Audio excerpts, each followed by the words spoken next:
Nós estamos lendo do Srimad Bhagavatam, com tradução e comentários, por Sua Divina Graça, A.C. Bhaktivedanta Swami Prabhupada. Canto 1, capítulo 3, verso 29. Quem quer que, cuidadosamente, recite os misteriosos aparecimentos do Senhor, com devoção, de manhã e à tarde, alivia-se de todas as misérias da vida. Significado: no Bhagavad Gita, a personalidade de Deus declara que qualquer um que conheça os princípios do nascimento e atividades transcendentais do Senhor voltará ao Supremo, após libertar-se deste tabernáculo material.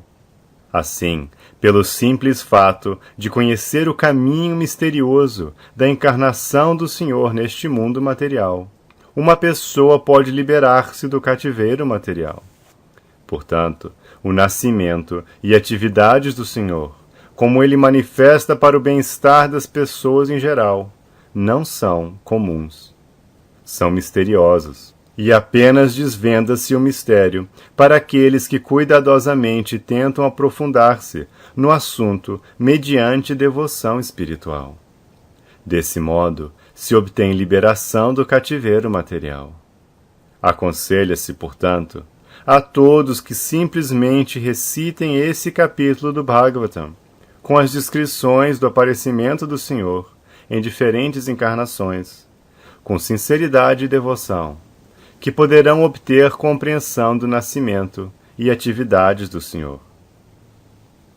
A própria palavra Vimukti, ou liberação, indica que o nascimento e atividades do Senhor são todos transcendentais.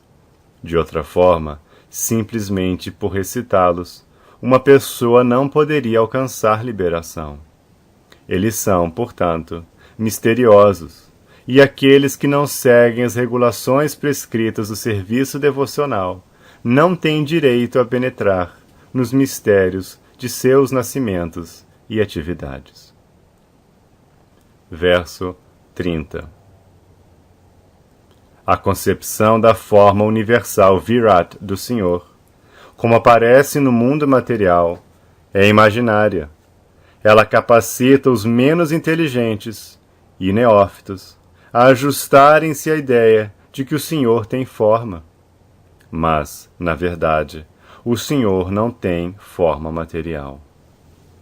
Significado: a concepção do Senhor, conhecida como Vishvarupa ou Virat Rupa, não é mencionada propositalmente junto às várias encarnações do Senhor, porque todas as encarnações do Senhor acima mencionadas são transcendentais e não há vestígio de materialismo em seus corpos. Não há diferença entre o corpo e o eu, como acontece na alma condicionada. A Virat Rupa é concebida para aqueles que são apenas adoradores neófitos. Para eles, a Virat Rupa material é apresentada, e isto será explicado no segundo canto. Na Virat Rupa, as manifestações materiais de diferentes planetas são concebidas como suas pernas, mãos, etc.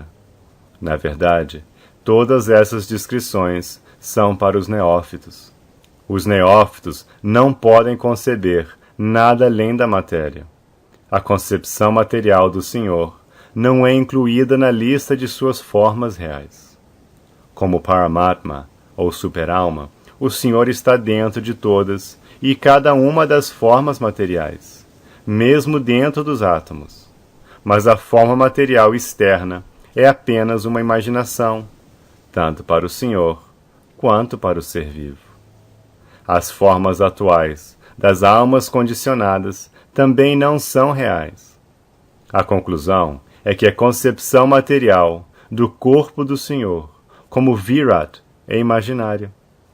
Tanto o Senhor quanto os seres vivos são espíritos vivos e têm corpos espirituais originais.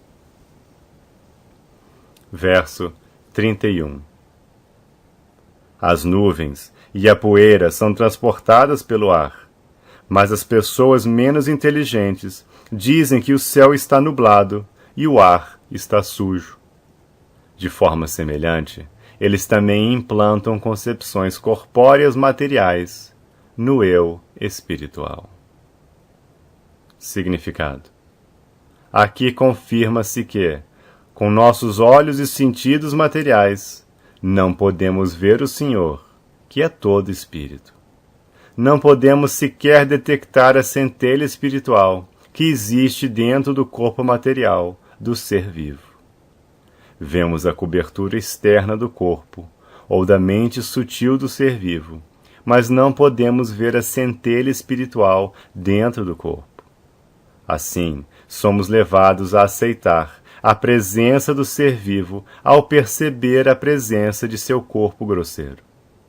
De modo semelhante, aqueles que querem ver o Senhor com estes olhos materiais ou com os sentidos materiais são aconselhados a meditar no gigantesco aspecto externo chamado Virat Rupa. Por exemplo, quando um determinado cavalheiro vai em seu carro, que se pode ver facilmente, identificamos o carro com um homem dentro do carro. Quando o presidente sai em seu carro particular, dizemos, lá vai o presidente. Naquele instante, identificamos o carro com o presidente. Do mesmo modo, aos homens menos inteligentes, que querem ver Deus de imediato, sem a qualificação necessária, mostra-se primeiramente o gigantesco cosmo material como a forma do Senhor, embora o Senhor esteja dentro e fora. As nuvens no céu e o azul do céu são melhor apreciados dessa maneira. Embora o matiz azulado do céu e o céu em si sejam diferentes, nós concebemos a cor do céu como azul. Mas esta concepção vaga é válida somente para os leigos. Verso 32. Além desta concepção grosseira de forma, há outra, ou seja, a concepção sutil de forma, a qual não tem configuração formal e é invisível, inaudível e imanifesta. O ser vivo tem sua forma além dessa sutileza, pois, de outro modo, não poderia ter repetidos nascimentos. Significado: assim como a manifestação cósmica grosseira é concebida como o corpo gigantesco do Senhor, da mesma forma há a concepção de sua forma sutil, que é simplesmente compreendida sem ser vista, ouvida ou manifestada. Mas, de fato, todas essas concepções, grosseiras ou sutis do corpo, estão em relação com os seres vivos. Além dessas existências material, grosseira ou psíquica sutil, o ser vivo tem sua forma espiritual. O corpo grosseiro e as funções psíquicas param de atuar tão logo o ser vivo deixa o corpo grosseiro visível. De fato, dizemos que o ser vivo foi embora, porque ele está invisível e inaudível. Mesmo quando o corpo grosseiro não está agindo por se achar o ser vivo em sono profundo, sabemos que ele está dentro do corpo por causa de sua respiração. Assim, a saída de um ser vivo do corpo não significa que a alma viva deixe de existir. Ela existe. De outro modo, como se repetiriam seus nascimentos, um após o outro? A conclusão é que o Senhor é eternamente existente em sua forma transcendental, que não é nem grosseira, nem sutil, como a do ser vivo. Seu corpo não se compara de forma alguma aos corpos grosseiro e sutil do ser vivo. Todas essas concepções do corpo de Deus são imaginárias. O ser vivo tem sua forma espiritual eterna, que está condicionada apenas devido à sua contaminação material. Verso 33. Sempre que uma pessoa experimente, através da autorrealização, que os corpos grosseiro e sutil nada têm a ver com o eu puro, nesse momento ela vê a si mesma, bem como ao próprio Senhor.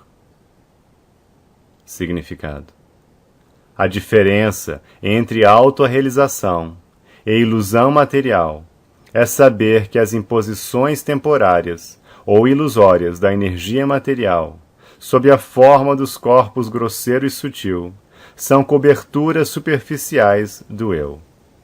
As coberturas ocorrem devido à ignorância. Tais coberturas nunca são efetivas na pessoa da personalidade de Deus. Saber disso convincentemente chama-se liberação, ou ver o absoluto. Isso significa que a autorrealização perfeita faz-se possível pela adoção da vida divina ou espiritual. A autorrealização significa tornar-se indiferente às necessidades dos corpos grosseiro e sutil e levar a sério as atividades do eu. O ímpeto para atividades provém do eu, mas tais atividades tornam-se ilusórias devido à ignorância da verdadeira posição do eu. Por ignorância, o interesse próprio é calculado em termos dos corpos grosseiro e sutil, e por isso desperdiça-se todo um conjunto de atividades, vida após vida. Quando, contudo, uma pessoa encontra o eu através do cultivo apropriado, as atividades do eu começam. Portanto, um homem que está ocupado nas atividades do eu chama-se Jivan Mukta, ou pessoa liberada, mesmo na existência condicional. Este estágio perfeito de autorrealização atinge-se não por meios artificiais, mas aos pés de lótus do Senhor, que é sempre transcendental. No Bhagavad Gita, o Senhor diz que está presente no coração de todos, e dele somente é que vem todo o conhecimento, lembrança ou esquecimento.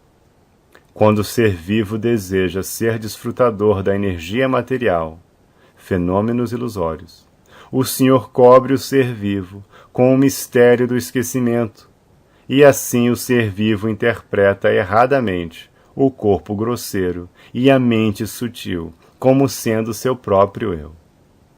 E pelo cultivo de conhecimento transcendental, quando o ser vivo ora ao Senhor pela liberação das garras do esquecimento, o Senhor, por sua misericórdia sem causa, remove a cortina ilusória do ser vivo, e desse modo ele realiza seu próprio eu. Ele então se ocupa no serviço ao Senhor, em sua posição constitucional eterna, libertando-se da vida condicionada. Tudo isso o Senhor realiza, seja através de sua potência externa, seja diretamente pela potência interna. Verso 34. Se a energia ilusória se atenua e a entidade viva torna-se plenamente enriquecida com conhecimento, pela graça do Senhor, então ela de imediato ilumina-se com autorrealização e assim situa-se em sua própria glória. Significado: porque o Senhor é a transcendência absoluta. Todas as suas formas, nomes, passatempos, atributos, companheiros e energias são idênticos a ele. Sua energia transcendental atua de acordo com sua onipotência. A mesma energia age como suas energias externa, interna e marginal, e por sua onipotência ele pode executar qualquer coisa através da atuação de algumas das energias acima. Ele pode transformar a energia externa em interna por sua vontade. Portanto, por sua graça, a energia externa, que é empregada para iludir aqueles seres vivos que assim o desejam, atenua-se pela vontade do Senhor, em termos de arrependimento e penitência para a alma condicionada. E a mesmíssima energia, então, age para ajudar o ser vivo purificado a progredir no caminho da autorrealização. O exemplo da energia elétrica é muito apropriado a este respeito. O eletricista perito pode utilizar a energia elétrica tanto para aquecer quanto para refrigerar, por meio de um simples ajuste. Analogamente, a energia externa, que agora confunde o ser vivo com a continuação de nascimentos e mortes, transforma-se em potência interna pela vontade do Senhor, para levar o ser vivo à vida eterna. Quando um ser vivo é assim agraciado pelo Senhor, ele situa-se em sua própria posição constitucional para desfrutar da vida espiritual eterna. Verso 35. Desse modo, os homens eruditos descrevem os nascimentos e atividades do não nascido inativo, que é indesvendável mesmo nas literaturas védicas. Ele é o Senhor do coração. Significado: tanto o Senhor quanto a entidade viva são, por essência, completamente espirituais. Portanto, ambos são eternos, e nenhum deles tem nascimento e morte. A diferença é que os assim chamados nascimentos e desaparecimentos do Senhor são distintos daqueles dos seres vivos. Os seres vivos, que nascem e então novamente morrem, estão atados pelas leis da natureza material. Mas os assim chamados aparecimento e desaparecimento do Senhor não são ações da natureza material, mas sim demonstrações da potência interna do Senhor. Eles são descritos pelos grandes sábios para o propósito da autorrealização. No Bhagavad Gita, o Senhor afirma que seu dito nascimento no mundo material e suas atividades são completamente transcendentais. E pela simples meditação nessas atividades, podemos alcançar a realização de Brahman e assim nos libertar do cativeiro material. Nos Shrutis se diz que o não nascido parece nascer. O Supremo nada tem a fazer, mas, por ser onipotente, tudo é executado por ele naturalmente, como se fosse feito de maneira automática. De fato, o aparecimento e desaparecimento da Suprema Personalidade de Deus e suas diferentes atividades são todos confidenciais, mesmo nas literaturas védicas. Todavia, são revelados pelo Senhor para conceder misericórdia às almas condicionadas. Devemos sempre tirar proveito das narrações das atividades do Senhor, que são meditações sobre o Brahman, na forma mais conveniente e saborosa. Verso 36. O Senhor, cujas atividades são sempre imaculadas, é o Senhor dos 6 sentidos, e é plenamente onipotente, com 6 opulências. Ele cria os universos manifestos, os mantém e os aniquila, sem ser afetado de maneira alguma. Ele está dentro de todo ser vivo e é sempre independente. Significado: a diferença primordial entre o Senhor e as entidades vivas é que o Senhor é o Criador e as entidades vivas são criadas.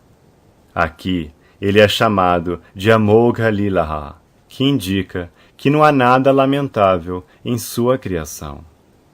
Aqueles que criam distúrbios em sua criação são eles mesmos perturbados.